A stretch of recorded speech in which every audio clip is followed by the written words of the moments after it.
Okay, good afternoon. Welcome to our panel discussion on the NextGen EIS contract. And I do want to note, I think you heard that recording sound, but I do have to note for the record, we are being recorded and we may post this up to our website. So be advised of that. And at any point, if you have a comment or a concern, you can put that into the chat. That will go to our moderator. It will not be seen with everybody, but it'll go directly to our moderator here. And really excited to have everybody on the line. I see a number of familiar faces there. Hope everybody has navigated the snowstorm okay, but we'll go ahead and get through this. So thank you all for joining. What we're going to talk about today is the EIS contract and the subsequent successor contract. It has generated a high amount of interest equally between industry and government partners. And so for those of you who might not know who I am, I'm Erica Dinney. I'm the industry co-chair for the ACT-IAC Networks and Telecommunications Community of Interest. And for the community of interest, if you're not familiar with us, we are an impartial group of government and industry partners. We collaborate and identify issues related to networks and telecommunications and prepare feedback and recommendations for really to advance strategy or for contribute to thought leadership. So if you're interested in joining the community of interest, I have to do this plug before we get in here because we are currently seeking government employee participation and would love to see some of you, a new set of faces in this group. It's a great group of individuals. But if you are interested, you can reach out directly to me or Renata Din, who's our manager of government engagement in ACT-IAC. We have a deck here, and those email addresses will be available to you at the end there. So would love to see some additional interest, and we can describe for you what's involved. It's a minimal time commitment, but also some of the benefits that you might contribute there. So back to the NextGen EIS contract, we had 59 participants. This is a pretty large group of individuals for this sort of project within ACT-IAC. It was 35 industry representatives, 24 federal employee participants. And the work really occurred over that government shutdown. We had FAR revisions. We had OMB policy changes and executive orders to consider. So a lot of dynamic moving parts. And so the large group decided to create an initial deck with stakeholder feedback and recommendations for the successor EIS contract. But we also concluded that due to the disparate amount of thoughts and ideas and, because there were government and industry partners, that we thought a larger panel discussion would be a great idea. So we have, culled the best of the best and have a star-studded panel for you today. And I'd like to introduce you to our moderator, Chris Hamm. Chris probably needs no introduction, but I'm going to do one. Anyway, I hear, by the way, while all of us were navigating the snow, I think he was dealing with maybe some 50-degree weather and might have had to put pants on instead of shorts. So I know it was a little difficult for you, Chris, but Chris is the CEO of Fin Acquisitions. He's our former FedSim director at GSA. And Chris has nearly 2 decades of experience managing these complex acquisitions and I think totaling over about $12 billion. And he's really well known for innovative solutioning for clients. We're really honored to have Chris here today. He's a seasoned moderator, and he will introduce our panel and navigate this discussion today. So Chris, I'll turn it over to you. Thank you for thinking me in this dark time when I can't play pickleball. That was great, Erica. So yeah, plenty of time at GSA, but largely outside of the network and telecom space. So I get to play moderator here and just do some general Q&A, traffic cop kind of stuff. The structure of this, I've got a number of questions to ask the panelists, and I'll introduce them here in a second. But ideally, it's engaging for the content and the answers to the questions that you want to hear as the audience. So again, if you're looking for something in particular, you want to dig into some point into a finer detail, put something in the chat. I'll introduce it as we go through the panel. So you don't want to hear from me? Let's talk to the panelists. So we have 3 people on board here. We already did some of the early intros, but it's Tony, Monica, and Alan. Your breadth of experience here is a former CIO, the former federal CIO, some Homeland Security, some time at Treasury. So customer perspective, vehicle design perspective, and we'll run through a variety of those perspectives as they relate to individual questions. But my first thing to start us off here is to lock down on the name of the thing that we're talking about. Where, I care about names more than anything else. So the current contract is EIS, as I understand it. Looks like Erica just called the next thing NextGen EIS. Is that what everyone thinks the next thing is going to be called? Alan, Tony, Monica, is that the current name? That's what we're going to call this thing, NextGen EIS, or is there some new, cooler name that I should be using? I mean, I can go first over here. Not an area of skill for me. When I was at Treasury, we called it Treasury Network. We had a cloud implementation. We called it the Treasury Cloud. And we had a SOC implementation. We called it the Treasury SOC. So probably not the right guy to answer your question, but I could go with NextGen EIS. All right. Alan, you think it's going to land as that, or they're going to come up with some cool new name? I think they're going to be innovative and come up with a cool name. Okay. All right. So NextGen EIS for now. The EIS contract is running right now, and it's got a lot of time left. And so here we are talking about the recompete. So I guess the first thing, and let me start out with Alan because he'll know some of the reasons why here. So like the timing of doing something like this, it's like some of those other GWACs that like they get announced years and years in advance, and there's a bunch of feedback. So in the middle of EIS, why would they get started with the next gen EIS contract right now? And like, what would be the ideal scenario, the timing wise, to get this thing done and then allow the customers to actually implement a transition? Well, that is I think, a key question here because in the case of EIS, I was there at the beginning transition period for EIS. The first thing was getting the vendors that were awarded EIS up and running and able to deliver services. And so they all had to stand up their own BSS platforms to support agencies and how they received orders and et cetera. That took time.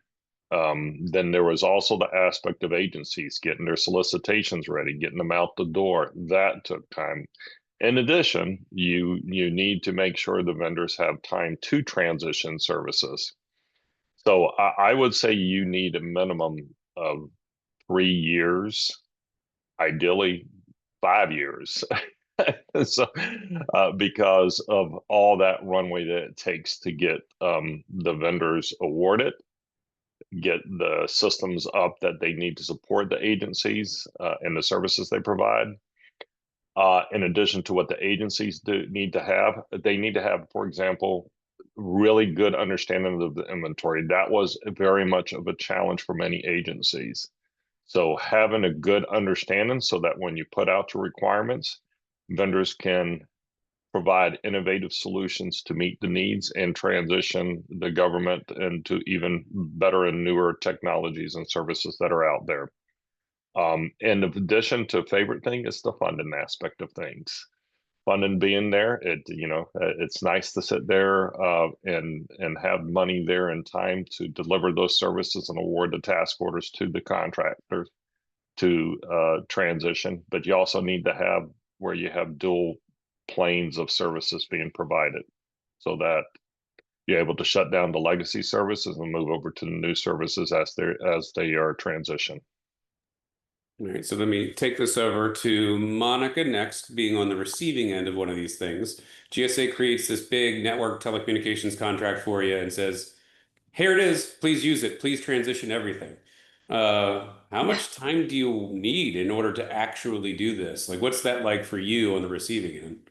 It's a good 24 to 36 months. And that's just getting to the point where there's value that's to be added, and I'm really glad that we're doing this, now instead of waiting and then running into hiccups. There was a lot of less from CIS's perspective. Inventory, like Alan had said, oh my gosh, that was just, it was a nightmare. So it's the hiccups that we had are fresh hiccups.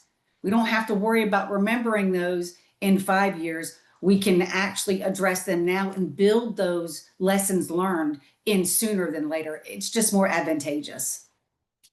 Is there anything that GSA could have done that would have made it easier? Like with it, parsing the, like the just the availability of the vehicle, but like the inventory side that you had at CIS, Is there anything that would like the lessons that GSA could make like an ordering portal or some sort of content that would allow you to like reuse the stuff that you just did that they should be taking into consideration in the acquisition? Yeah, I think the biggest hiccup was the time and really the not knowing. We didn't know what we didn't know. We didn't know that we were going to have these many issues or the struggles or the portal, and kind of having to learn as we went was our biggest concern and problem. And it was just lack of not knowing. We didn't have the same resources available for the former contract. Then we had to transfer it over, new people, new technology, new way of doing it. And it was kind of like learning how to fly the plane building the plane while we're flying it in the air kind of process at USCIS. All right. Tony, same area. Your feedback similar to Monica's? Or you have something distinct for Treasury? I think, I need to foot stomp, Monica and Alan's comments. I did this from FTS 2000 to networks, from networks to EIS, and, been around the block a couple of times on these transitions. And the fact of the matter is it takes longer than you think. So, 3 to 5 year period, I think it is sort of the right amount of time. So there's generally a lot of cost savings to be had because these contract inflections also, generally coincide with material technical advances, right? So in this case, many agencies will be moving off of MPLS networks onto SD-WAN, SASE type solutions. So there's a cost savings opportunity, but to chase that, you really have to be prepared. Right. And I think Alan mentioned, transition dollars. Outside direct acquisition and program management costs for a large enterprise, you're going to be traveling to sites. You're going to be, surging staff. You're going to have service overlap. Alan mentioned that as well. And you're going to have physical plant and other expenses to consider, right? So if you're dual stacking at your old vendor and your new vendor, do you have enough outlets in the wire closet? Do you have enough room in your rack? Is the cooling in that room sufficient for running dual stack? Or are you going to do hot cuts, right? So there's lots of stuff to plan and prepare for. It's expensive. At Treasury, we had the luck of having access to a franchise fund and now a working capital fund. And I know other agencies have this access as well. I'd recommend you start reserving money, to facilitate some transition. If you're properly funded for the transition, it becomes a cost savings opportunity for you, and you can do it in a seamless way without service disruption. If you're not properly funded and you're trying to do it with bubble gum and duct tape, it's difficult and it could be mission impacting. I'd also say, and this sort of echoes Monica's point, it is never too early to start and actively maintain your inventory. You can start that right now. And it's probably a good idea to keep that alive, right? And that'll help with transition activities and cost estimates as well. So, again, just foot stomping. I agree with everything everybody said. And I think it's never too early for an agency to start thinking about what are we doing with this technology? What does our inventory look like? And how do we reserve the dollars to make this, an experience that provides mission benefit, not mission interruption? All right. So let me move us on to the second area then. Everyone says we got to get started. We got to get started now. It's got to be awarded in time for transition. But then the hard part comes. They actually have to do it. They have to post a solicitation and design however many awardees they're going to have, and whether or not there are on-ramps, and whether or not there's competition at the task order level, whether it's a BPA. I imagine, I'm no longer inside of GSA. Neither's Alan, neither's Erica. Like there's a few less people that are there doing this kind of stuff. And so there's some pretty big, similar structured vehicles that have come out recently. There's the Polaris vehicle, there's the Oasis Plus vehicle. Alliant 3 just had some awards just a couple of days ago. So structurally, the previous ones were pretty much, hey, here's a list of awardees, and you're locked in for a long period of time. Should this next one be more like the vehicles that GSA is creating, where like they have on-ramps, possibly off-ramp flexibility? Like, do you have any thoughts on like what the vendor pool size and flexibility should be in the next one? So I'll start with Alan. I believe on-ramps is important to have, but it shouldn't be vendor-based. It needs to be capabilities-based. That creates the technologies have changed drastically from the days that when I used to be on the network. And so it creates a different types of vendor base to bring those capabilities in. And I think you don't get consistency in how things are delivered if you're just set with a set group of vendors. You're relying on them to bring in subcontractors to do that. So I think it's very important to do on-ramps, where there's predictability of capabilities being delivered. To me, I think example, making standards-based requirements to where you don't have vendor lock-in, where, for example, intent-based operations is essential to diverse networks. Agencies can't, gut out all the different various technologies. And so being able to deploy policies, configurations, where you're not gutting out your technologies in order for that, so it needs to have interoperability, API based, no code type solutions. If you're trying to deploy something and you have IPv4 and IPv6 in an environment, you require different policies for those technologies. And so you need intent based so that you're not running a bunch of people with different skill sets to manage them. You have use an intent base.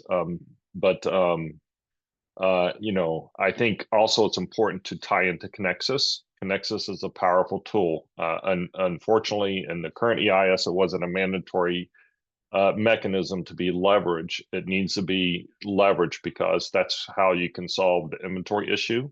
That's how you can see better end telemetry in terms of how things are being billed and consistency. So I think it needs to be very much a part of the next generation solution.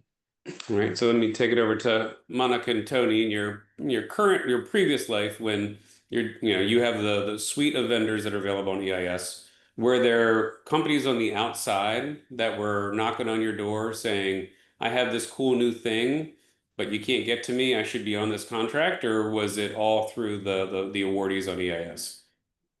It was a mix of both. I personally liked using like the Polaris or the Alliant 3, where you already have a list of vendors to choose from.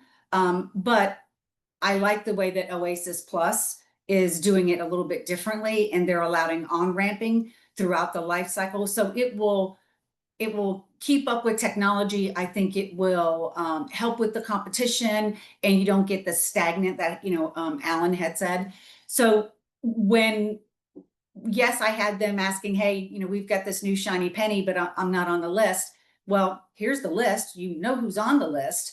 There was not one vendor that proposed a solution that didn't subcontract, that didn't have several, subcontractors that would help make them better, should I say, or more advantageous bid. So, I didn't have a whole lot of those. I kind of just pushed them to the list because that's what we were working on.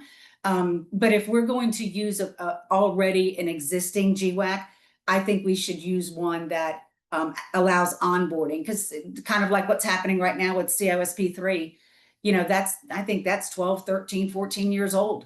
It's been, forever. And now COSP 4 was canceled. So, you're down to, if you want to set this aside for small business, I'm just using this as an example.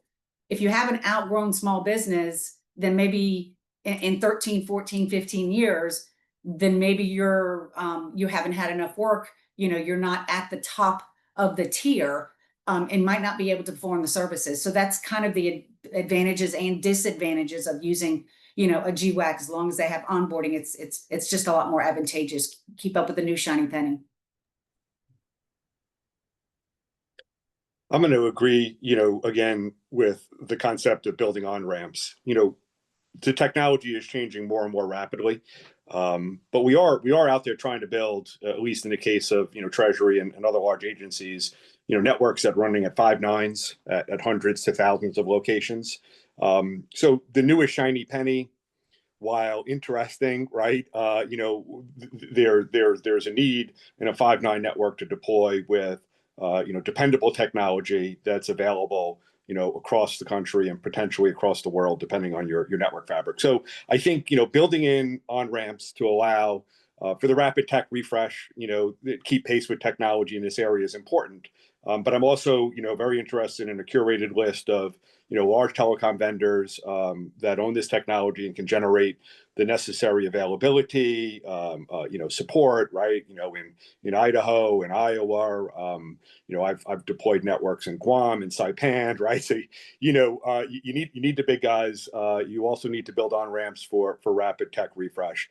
And in this case, I think we need to connect a bunch of different technologies, which reflects a more diverse vendor pool. I think we should be doing outcome-based access, not circuits. And I think that cloud, edge, and security are sort of one access fabric. We can't keep looking at them as completely separate planes of existence. So that speaks to having a broad vendor pool, but a curated vendor pool. So the new revolutionary FAR pretty much mandates that you've got to do on ramping. You've got to do things that keep vehicles that don't lock people out. There is a efficiency trade-off in this conversation. Like Oasis Plus has thousands of vendors. Alliant 3 has like some total of like 77 or something like that. You're drawing a line. No matter what, you're drawing a line. Like that's the nature of these acquisitions. The tactic GSA has been using has been to leave the thing open. Hey, we're going to keep awarding things. It's going to be on a rolling basis, which then lessens the willingness of some company who didn't make the first cut from protesting and shutting down the vehicle. So this is more for like Monica and Tony. If the vehicle is awarded and they pick 15, 17, 23, whatever, like the population that covers the majority of your infrastructure today, is that enough to like get starting on your planning? And then as they keep adding, then they add some specialty cybersecurity, some specialty small business, something that like as it goes, then they're able to play in the appropriate areas, but it doesn't delay the award of the main thing. I think that's the right approach. I think that over the course, again, over the horizon of this contract, there'll be lots of new technology, and different agencies will be different places in their journey and need to adopt those technologies. But by and large, we're replacing communication circuits, and there are that vendor pool is not measured in thousands to hundreds of thousands. It's a very discrete vendor pool, and if we get those vendors available under contract, we can get rolling with the activities. All right, so we covered when do they need to do it, who should be on it. The next topic for me is what is the thing that we learned from EIS that what's the lesson that we learned that we should something we should change or fix? Like, is there something structurally about the current contract that just doesn't do the way that we think that we needed to do? If we're going to fix it, we would fix it this time. There are probably a number of things. I have a personal pet peeve. I encountered it in an EIS and I encountered it in the network transition as well. And that is we've structured it so the entire government, the entire federal government, the entire contract base transitions at the same time. And that overwhelms industry capacity. And it is an elective choice that we made in the context of our execution, that Treasury and Justice and Commerce and State and HHS and Defense all go to the vendors at the same time and say, roll my circuits. Hundreds of thousands of circuits. It overwhelms LEC capacity. It overwhelms vendor capacity. And it's an elective choice we've made. So I would recommend a staggered deployment to ensure that both the vendors and the LECs are able to provide the best service that they can. And that we're able to meet our dates, which historically in these transaction activities we don't, because of, quite frankly, in my opinion, this elective decision we've made. But again, I'm sure there are many other things that Monica and Alan can talk about that we can do better at. Well, Tony, before we leave you, I did get a question in the chat as we go. You'd mentioned about just buying circuits by being more outcome-based access. Can you explain a little bit more? I mean, I know that the current contracts, there's circuit pricing. You're used to buying something that is take the circuit and just renew it. Can you explain more on what that would mean to be more outcome based versus buying a line item? Well, So I like to contract for, if you will, I'm going to use analogies kind of way I think, hey, give me a cure for my headache versus give me 500 milligrams of aspirin. Because over the lifetime of the contract, right, maybe there are advances in medication. So switching back to telecom, I'm ordering a network. I'm ordering, generally, in the olden days, a circuit and some services to get data from point A to point B. And oftentimes that order included specifying, hey, I'm going to take an MPLS circuit, and it's got certain characteristics associated with it around latency, jitter, throughput, so on and so forth. In today's world, we've got SD-WAN, we've got SASE, we've got 5G, we've got a lot of different technologies. So maybe, on an outcome basis, we can describe the things that I want this connectivity to do. Bring data from point A to point B under certain conditions, available 99.99% of the time, at a specific throughput, with a specific jitter, specific latency, specific packet loss, and hold the vendor accountable for the outcome of that versus the specific technology that they implement to provide that outcome. Right? That gives the vendor the opportunity to bring in the latest and greatest technology, so the one that they feel most adequately or efficiently meets the requirement. And in the government side, if we describe our outcomes well, and I'm not saying that's easy, but if we describe our outcomes well, it insulates us from technology risk, right? Because we're letting the vendor make the technology decisions, and they have the risk to achieve the outcomes. You couple that with the right SLAs and incentive and disincentives, and I think you have a winner. Well, I'm going to double down on what Tony said, because that was integrated into EIS when the concept of network as a service, getting out of the technology, but to deliver the service, and where you you decide like you want network as a service and you need, 3 nines, 4 nines for a particular site, that it becomes the vendor responsibility to bring those capabilities. It's a challenge in doing that for the current EIS vendors to transition to that. But I know that there are the current EIS vendors do have those capabilities to deliver network as a service. But how you get it there, whether it's broadband, whether it's fiber, whatever the method, it doesn't matter, because you have the ability to deliver the services. Things you got to be concerned with is like jitter. You might have sensitive endpoints that require low jitter, but with today's technology, you can reduce that jitter using lower cost delivery services than ones that have been traditional. And one of the other things I'll say, the biggest challenge with EIS was not just the inventory, but the aspect that there's still TDM out there. There's still legacy technologies out there, which also is a handcuff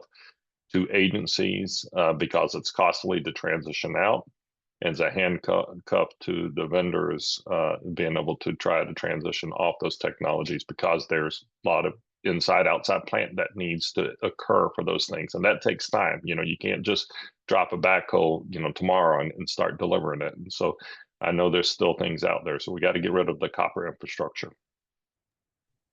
Right. So I want to dig a little bit deeper now into the acquisition structure itself, given that we've been talking about the way that EIS works and some of the lessons that are learned on it. So the pre-call that we had a quick conversation about the nature of GSA and the way that they're doing contracting. Like there's this grand idea of contract consolidation at GSA. There's this one gov strategy. There's a bunch of things that were like the winds around creating new vehicles got like a pretty stiff wind in like the last year. And I brought up to you, Alan, well, isn't this stuff all commercial? Like, couldn't you just choose to do this differently than the way that, the FAR Part 15 IDIQ that's been done for the last couple of years? And you brought up something really interesting to me. So I wanted to share some of the inherentness of the requirements that drive you to being, it's got to be some sort of IDIQ with an awarded base. Can we talk about that real quick? Yeah, the question had to do with FAR Part 8 versus FAR Part 15. And there's, in terms of FAR Part 8, why can't we use commercial services? The challenge there is once you start getting into the commercial space, you can go out there and buy services through the mass, but then it becomes where there's commercial services, and I'm sure Treasury is an example because of the broad span. But DoD, Department of State, they have unique things that require because you're going internationally that require FAR Part 15 kicks in. And so, from a perspective of, to me, if you could have a hybrid IDIQ that allows FAR Part 8 and FAR Part 15 to coexist, that would be great, to where agencies that can use pure commercial services and reduce costs can do that. But then that agencies that do need to leverage FAR Part 15 because of those government inherent needs can also be used for those unique services, particularly the international. And I think, if you're trying to buy something off of a mask, there's been challenges in where it couldn't be used because of the international ITAR, things like that. Yeah, everything, a lot of things are commercial until you get to those little edge cases, and then you have to create something that's around an IDIQ. So there's a new play that's potential. So I wanted to bring up more on contract structure. So the FAR rewrite now authorizes under FAR Part 16 task ordering off of Part 15 as a blanket purchase agreement. That's brand new. A bunch of the agencies have done some deviations on it. Is that something that would speed the ability to, like, Tony gets his outcomes. He has a list of things where he wants to have his data transport beyond a certain SLA. Would the ability to have a repeated thing, just being able to order the way that we used to order just routinely, would a blanket purchase agreement make your life better in transition for establishing a relationship with a single vendor under NextGen EIS?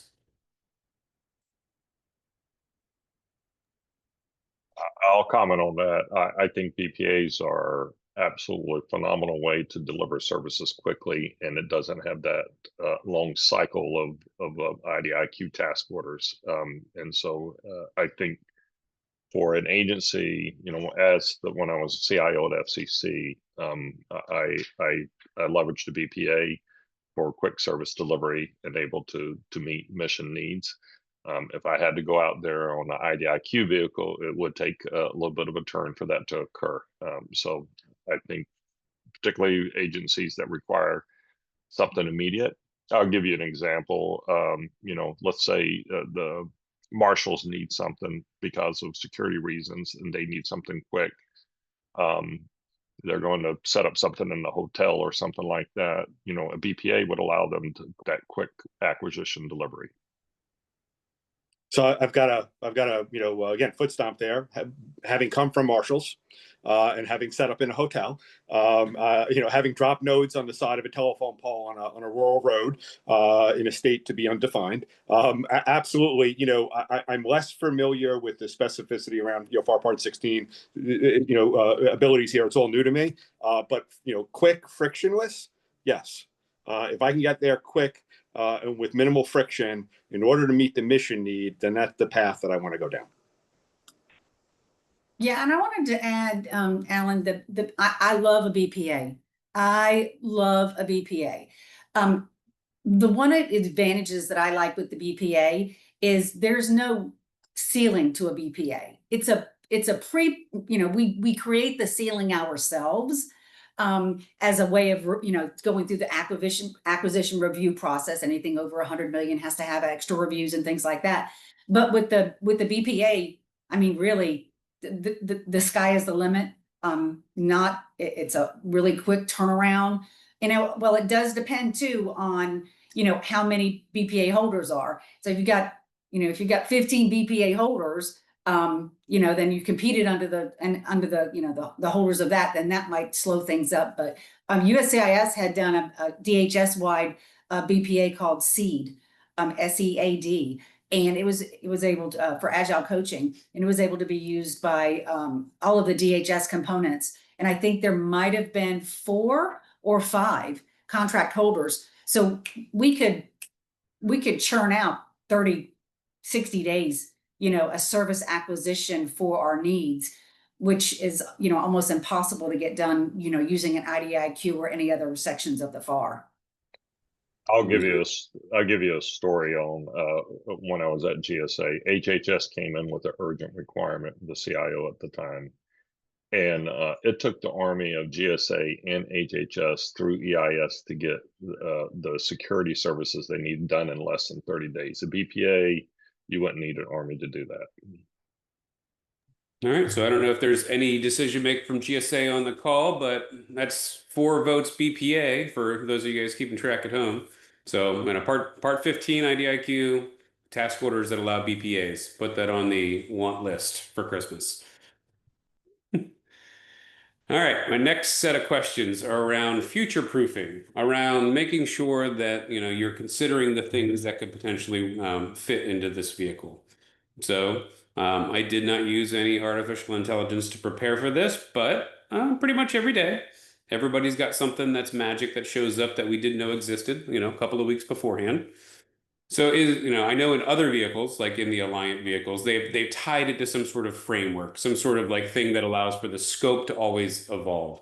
Do you have any ideas for how the NextGen EIS can create this scope bucket that considers AI-driven or quantum things or things that I don't even know exist yet? Like, how do you build a vehicle for something that runs into the 2040s when I barely know what's going to happen in 2027? What's the way to make that work?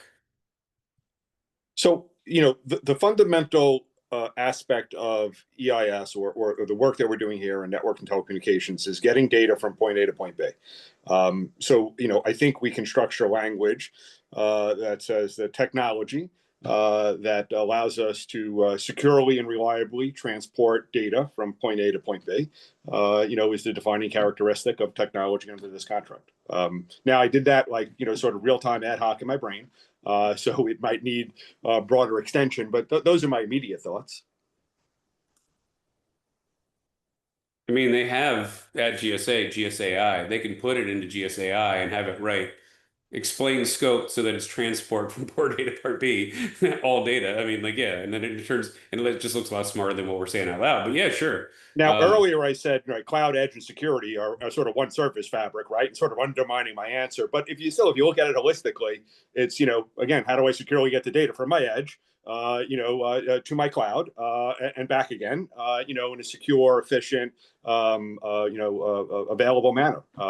So I think, there's a lot of opportunity there to define that and sort of, limit the technology, but still allow for that sort of, new medicine that cures my headache. And also to avoid any scope problems or the SICA, the Contract and Competition Act, what we would do at USCIS, not specifically for the EIS or networks, is as we were building service centers, if we had a specific requirement and we said, you're going to support 5 service centers, and then we added another service center, that's technically out of scope. But when we recompeted our contracts, we made sure that we stated in there in the RFQ, so everybody that was bidding on it knew that there may be additional service centers that can be identified in the future, fill in the blank. That can be the same thing could be done in the RFQ, basically stating, we don't know what we don't know technology based, but there are, there's a strong possibility that as this grows in the years, that technology will be, will be changing to whatever's new shiny penny, so to speak.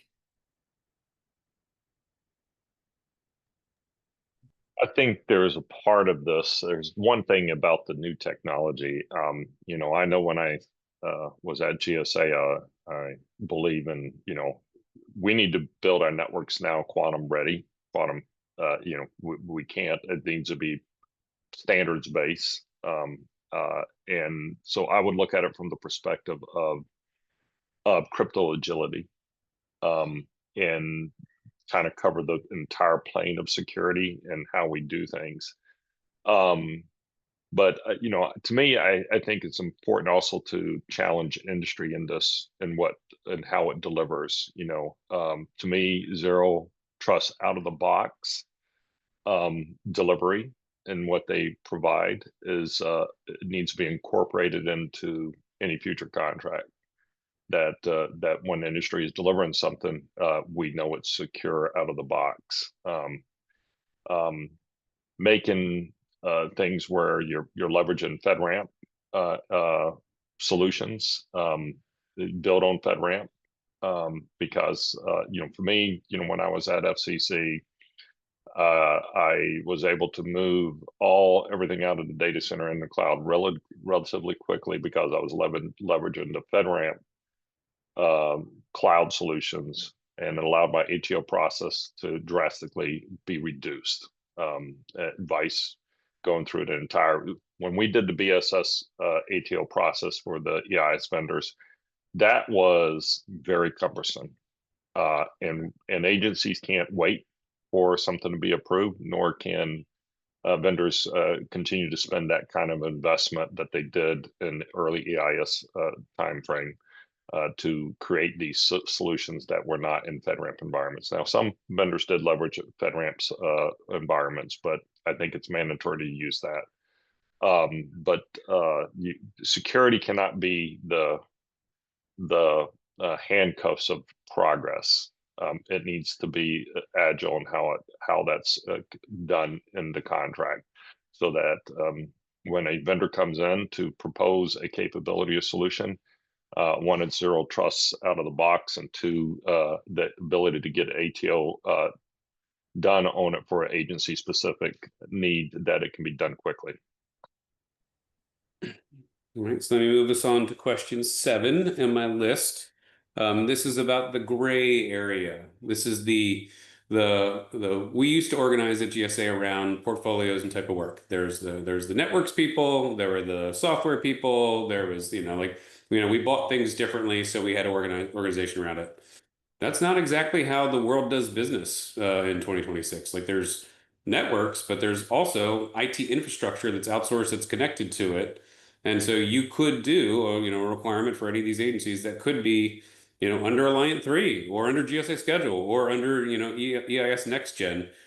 Where's what's the best argument for EIS having the ability to do modernization beyond just the network, but real IT modernization in the scope of the recompete? Is that a good idea because of the way that technology is now being merged, or does it create inherent conflict with other vehicles?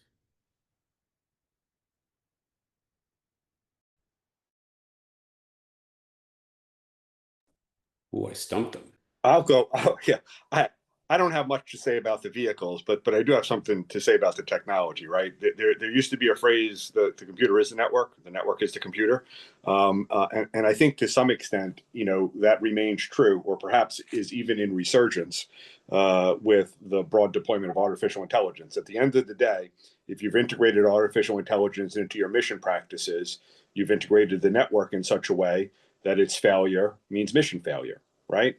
Mainframe is down, business is down.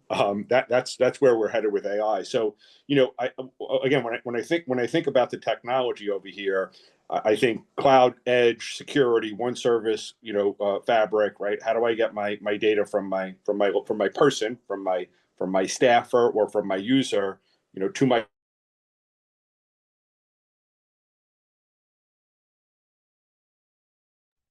We were missing the best point we had all of the session because Tony just froze.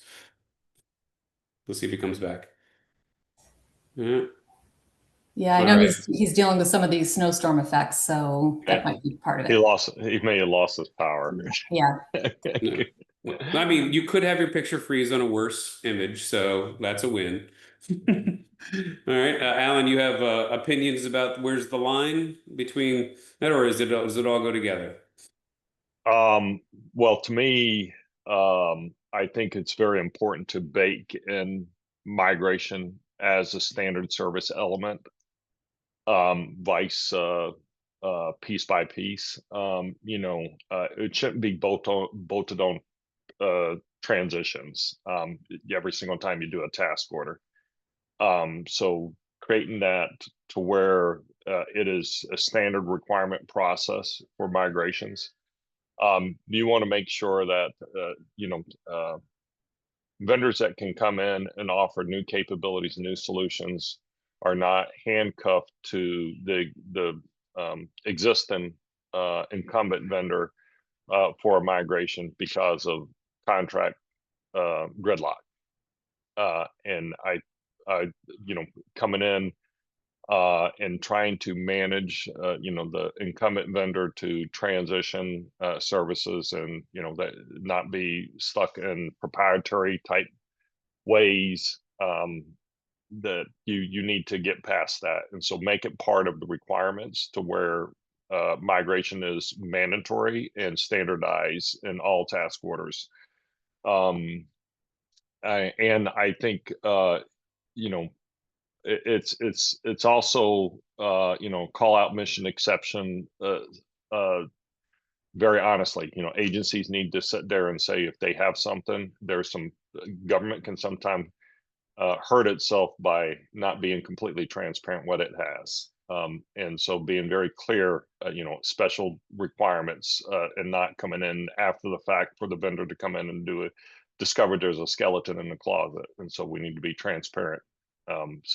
Sometimes agencies lose track of inventories and things like that, so that's why Connexus becomes a major factor in that, so that transparency is there, and knowing the vendor can see that inventory and know what the skeletons are in the closets.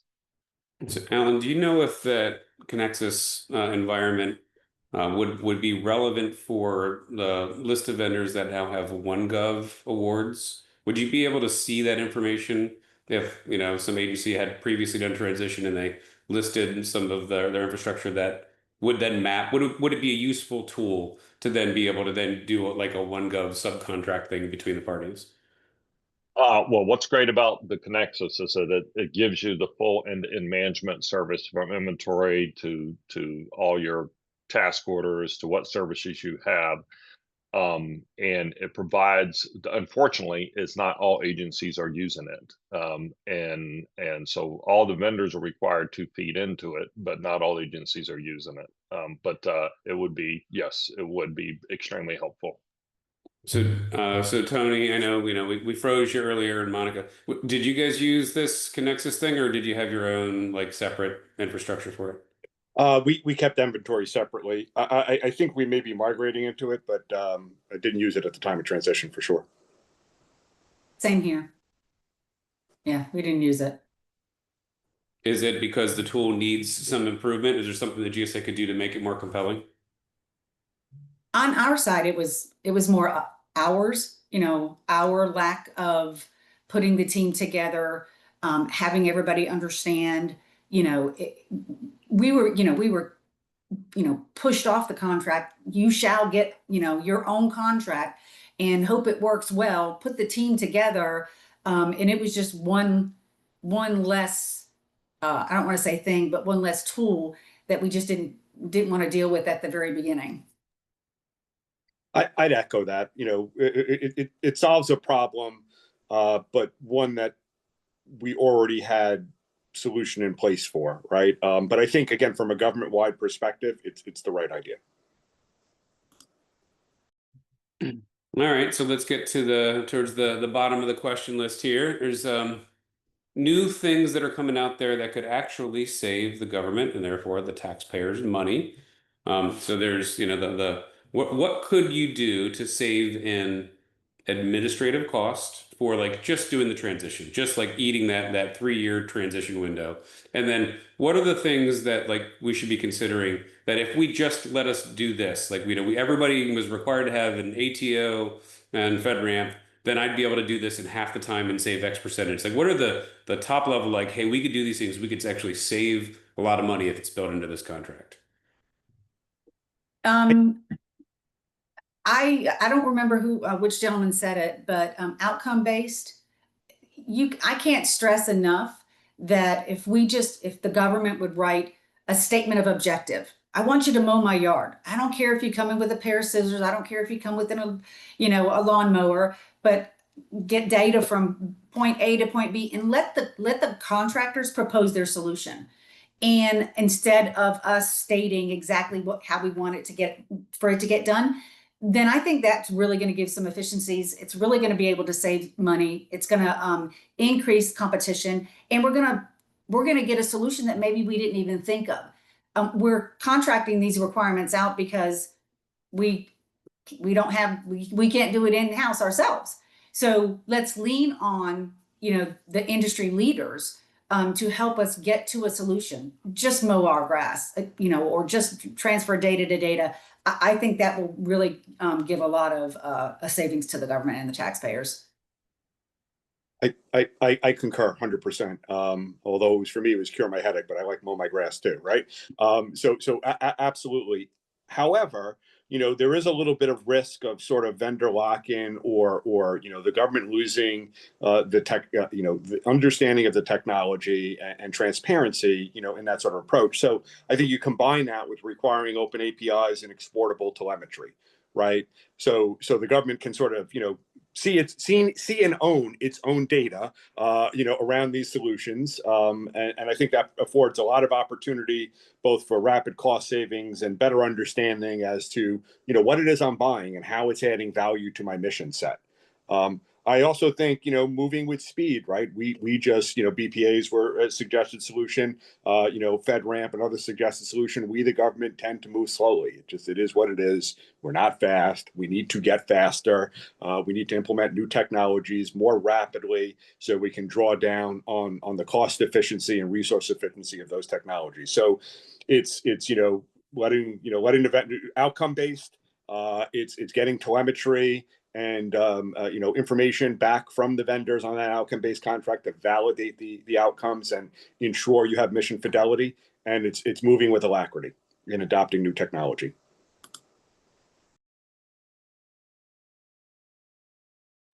Well, the good news is the new RFO is being updated to where TDR becomes mandatory. So that telemetry information to be helpful not to just GSA but to agencies. I'll say this: it would be ideal, and I don't know if GSA can do this, but to provide a platform for all the vendors who are going to be delivering services in the next generation contract that is in a FedRAMP environment and giving them their tenants per se to build their specific business services on, so that reduces that time for systems to be stood up, because you want new entry and capabilities, particularly the small businesses, to be able to come in and deliver unique services that are needed in the government, and continue to provide competition. But if a new vendor is coming in with a capability that, let's say quantum, right, and being able to deliver quantum encryption at a much lesser cost, but they need to stand up a business system for that mechanism to work, and where it's integrated with Connexus, that's an investment. The companies that were small took large investments to stand up the current business systems. So we want to be able to make sure that this ability to deliver that BSS system is not a constraint to why they would not compete. And in addition, it gives GSA the ability to manage and monitor the security of all the different tenants in a way, and ensuring that's also on a FedRAMP platform that is providing those services. That to me is one thing. The other thing is ability to do kind of like I think OneGov is great to leverage. When you get through the current vendors and you're buying through as a third party, the software as a service capabilities, it's layered with cost. So being able to leverage OneGov to go directly and buy those software as a services that you need for security or whatever at that pricing that is GSA has negotiated with them, and leverage that for the services on the next generation contract, that would be one, cost savings, but two, the ability to move to a consumption model and move off of them as new capabilities come out, to where you can shift in technologies and not get vendor lock-in.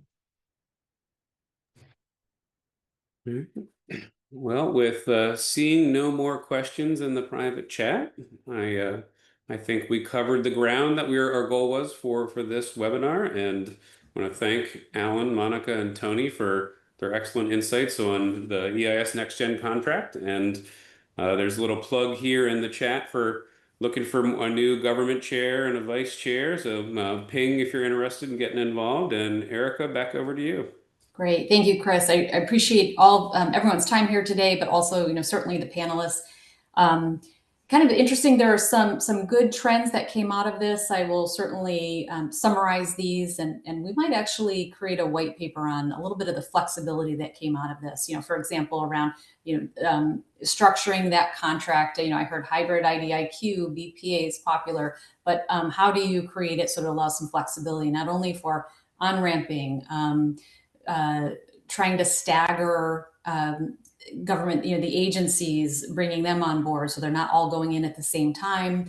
But also, this notion of potentially could the government come up with some standard statements of objectives to write, or requirements ahead of time. So anyway, all good possibilities and options. I'm going to go back to our project team and see if we want to pull on some of these threads to kind of write a bit of a longer white paper on some of these areas. So thank you everybody for your time. Appreciate it. And like I said, you can always email me directly if you have thoughts or anything to contribute here. Thank you. Appreciate it.